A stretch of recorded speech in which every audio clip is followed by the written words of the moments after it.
Very good morning all of you. आज हम लोग स्पीड के बारे में जानेंगे। इसका पहले के वीडियो में जो है हम लोगों ने डिस्प्लेसमेंट और डिस्टेंस के बारे में जान चुका हूँ। आज हम लोग का जो टॉपिक है वो है स्पीड। क्या है? स्पीड। स्पीड को हिंदी में क्या कहते हैं? चाल। ठीक है।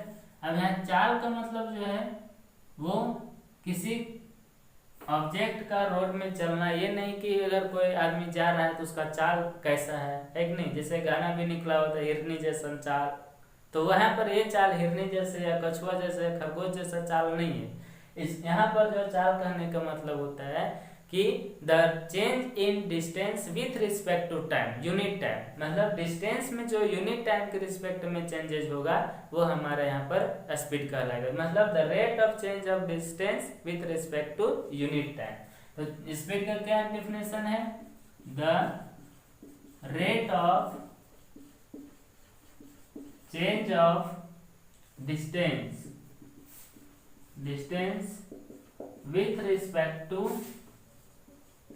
Unit time. ठीक है। यूनिट टाइम में जो ऑब्जेक्ट जितना डिस्टेंस को तय करेगा वही उसका चाल कहलाएगा। ठीक है। तो इसका डेफिनेशन क्या है? The rate of change of distance with respect to time. तो इसको हम लोग क्या कहते हैं? स्पीड कहेंगे। दैट मीन्स जो है क्या बोला? स्पीड इज इक्वल टू क्या होगा? Distance upon time.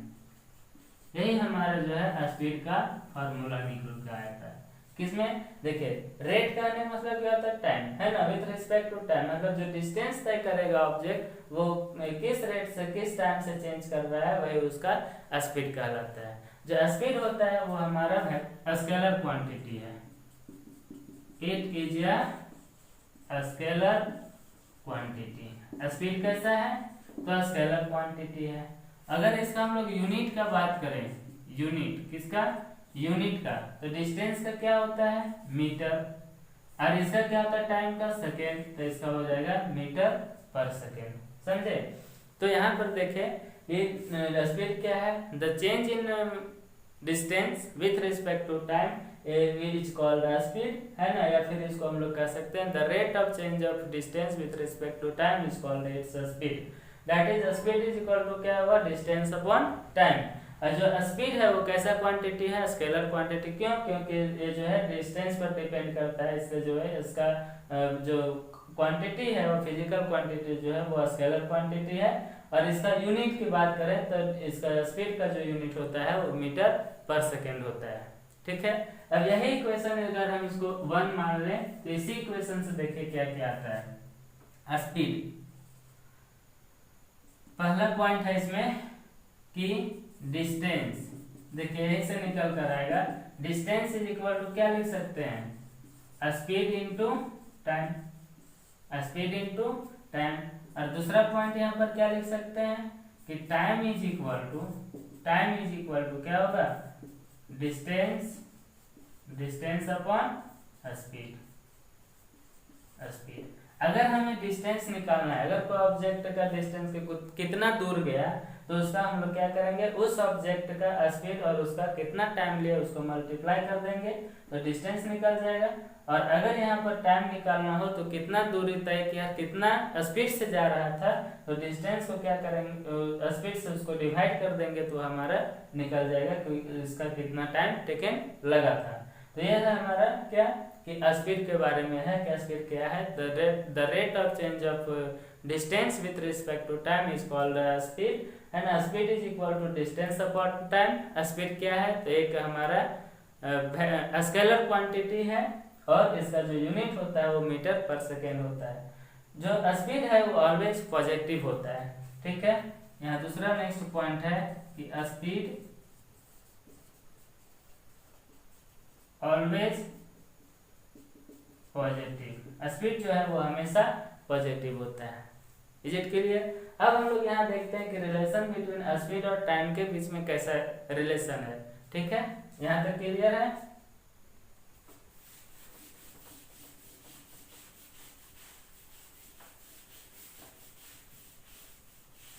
अब इसका पॉइंट क्या है, relation between speed and time, time और स्पीड के बीच में क्या संबंध है। देखिए आप सिंपल सोचिए कि अगर आप कहीं जा रहे हैं, ठीक है, अगर आपको कहीं एक जगह से दूसरी जगह जाना है, जैसे मान लीजिए यहाँ कि आपको एक पॉइंट ए से एक पॉइंट बी तक जाना है, ठीक है, यहाँ से यहाँ तक आपको जाना है। तो ए से बी जाने के लिए देखिए इसका डिस्टेंस क्या है, फिक्स मान लेते हैं कि इसका 50 किलोमीटर होगा। यहाँ से यहाँ तक जो है ए से बी तक मान लेते हैं डिस्टेंस क्या है, 50 किलोमीटर है, 50 किलोमीटर है। तो क्या है इसका स्पीड, अगर मान लीजिए यहाँ पर दो आदमी है, ठीक है, एक कार ए वाला है और दूसरा कार बी वाला है, ऐसे, ठीक है, इसका नाम है बी। अगर ये स्पीड इसका ज्यादा हो, स्पीड इसका क्या हो, स्पीड अगर ज्यादा हो जाए, देखिए यहाँ लिख देते हैं आपको, स्पीड अगर ज्यादा हो जाएगा तो इसको क्या होगा, ए से बी जाने में कम टाइम लगेगा। सिंपल बात है, अगर मान लीजिए हमको कहीं जाना है तो अगर स्पीड ज्यादा स्पीड से जाएंगे तो टाइम कम लगेगा, तो यहाँ पर क्या हो जाएगा, टाइम कम हो जाएगा, ठीक है। और अगर मान लीजिए कि गाड़ी बी का जो है वो स्पीड कम है, स्पीड कम है, ठीक है, तो इसमें जाहिर सी बात है कि इसका टाइम जो है वो ज्यादा लगेगा, इसका टाइम क्या होगा, ज्यादा लगेगा, समझे कि नहीं।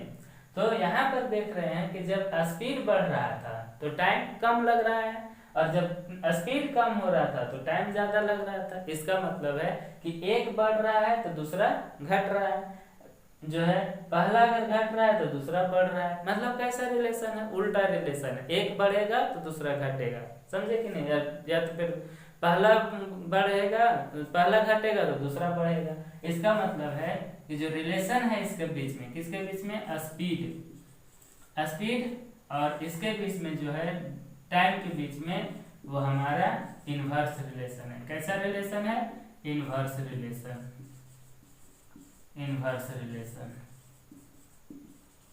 बात समझे कि नहीं, कैसा रिलेशन है, इनवर्स रिलेशन। अब इनवर्सली प्रोपोर्शनल इसका नाम हो जाता है, कैसे, inversely proportional, speed is inversely proportional to time, ठीक है। इसका मतलब है एक बढ़ा, स्पीड बढ़ेगा तो टाइम घटेगा, और टाइम बढ़ेगा तो स्पीड घटेगा, मतलब उल्टा रिलेशन है। इसलिए हम लोग बोलते हैं कि स्पीड और टाइम के बीच में कैसा रिलेशन है, इनवर्स रिलेशन है, इनवर्सली प्रोपोर्शनल का रिलेशन है। जैसे इसका हम लोग दूसरा एग्जांपल लेते हैं, ठीक है, इसका एग्जांपल मान लीजिए कि आपके जो है अगर किसी का शादी हो जाता है, समझिए यहाँ पर मान लीजिए कि छोटू का जो शादी है, इस छोटिया से शादी हो जाता है, समझे कि नहीं, इस छोटिया से शादी हो गया, क्या हो गया, शादी हो गया।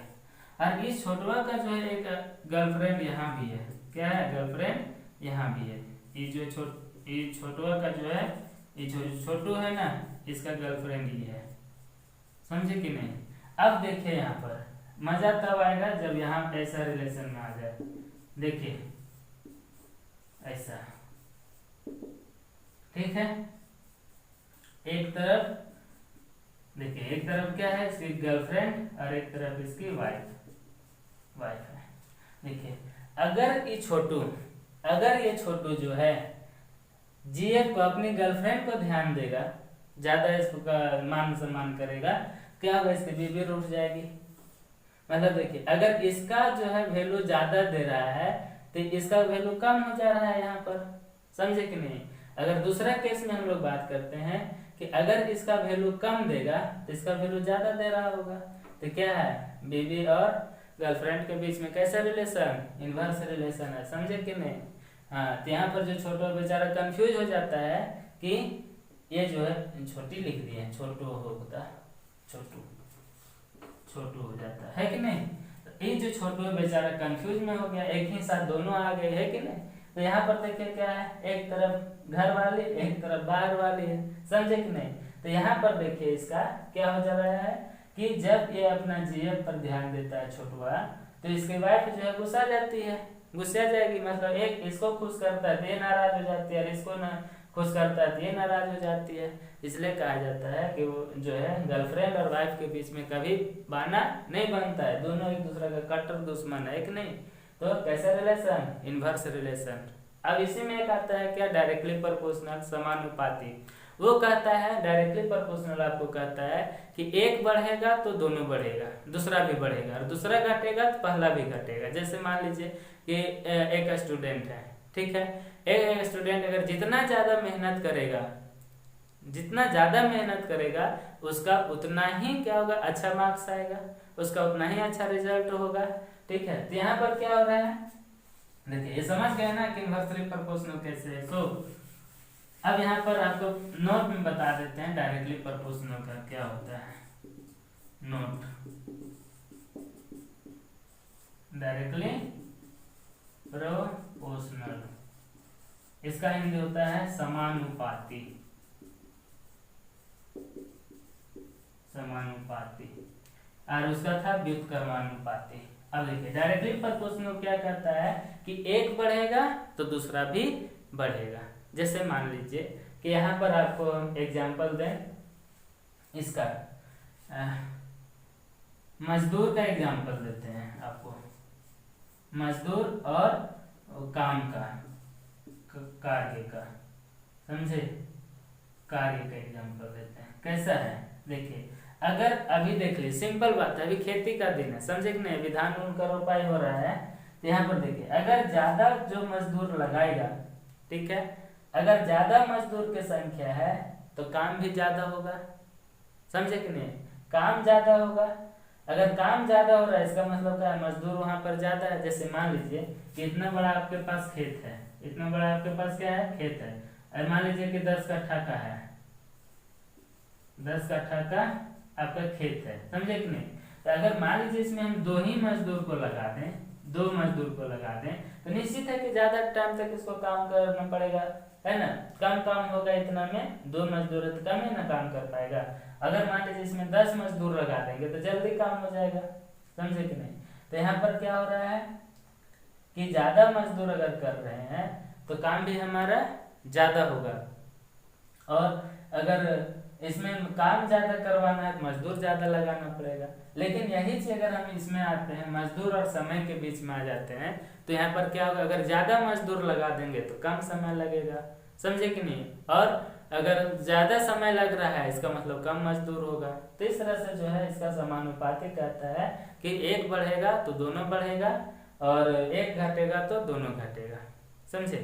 जैसे मान लीजिए कि लोहा और क्या बोलते हैं, हीट को जितना ज़्यादा हीट करेंगे उतना ज़्यादा हीट होगा, गर्म होगा, और जितना उसको ठंडा करेंगे तो उसको क्या हो जाएगा, लोहा भी ठंडा हो जाएगा। तो इस तरह क्या है, इस प्रकार जो है हम लोग जो है समानुपाती और व्युत्क्रमानुपाती का मतलब इनवर्सल रिलेशन, इनवर्सली प्रोपोर्शनल का रिलेशन किसमें है, स्पीड और टाइम के बीच में। Is it clear. फिर हम लोग जो है वो नेक्स्ट वीडियो में मिलेंगे अगला टॉपिक के साथ, तब तक थैंक यू।